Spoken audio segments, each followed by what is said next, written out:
আজকে আমি বাচ্চা হয়ে গেছি। প্রতিদিন আমার বাচ্চারা আর কি খেম ধরে নুডলস খাওয়ার জন্য, কিন্তু আজকে আমি বাচ্চা হয়ে গেছি। জানাইছি এখানে পাস্তা, একটা হচ্ছে ম্যাগি মশলা, একটা হচ্ছে নুডলস আর একটা ডিম, সব কিছু হচ্ছে একটা একটা করে। এখন এগুলো নিয়ে রান্না করব।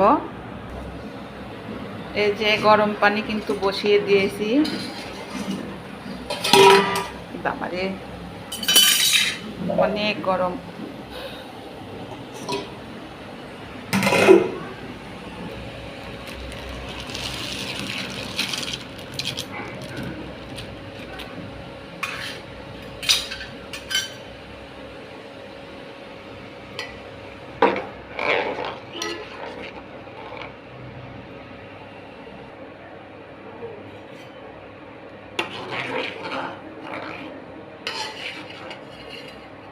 এই যে এটা আমার হচ্ছে হাফ সিদ্ধ হয়ে গেছে।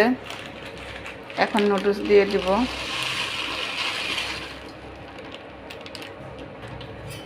কারণ ওটা হচ্ছে শক্ত বেশি, ওটা সিদ্ধ হতে একটু সময় লাগে, কিন্তু নুডলসে তো আর সময় লাগে না। এর জন্য ওইটা 90% সিদ্ধ করে নেওয়ার পরে নুডলস দিয়ে দিলাম। এখন দুটো একটু সিদ্ধ হয়ে গেলেই নামিয়ে নেব।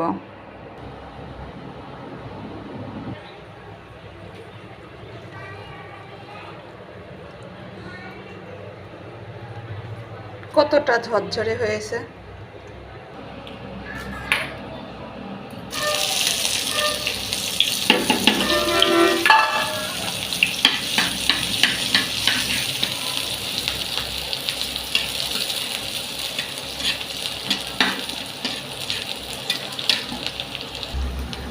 কি করব এখন, কারেন্ট চলে গেছে, এই যে চুলা বন্ধ, লাইন নেই, কি একটা অবস্থা। এখন কারেন্টের জন্য অপেক্ষা করা লাগবে। কারেন্ট এখনো আসে নাই, জানি না কখন আসবে। চুলার যে হিট ছিল সেই হিটেই হচ্ছে পেঁয়াজটা আস্তে আস্তে আর কি গরম হচ্ছে।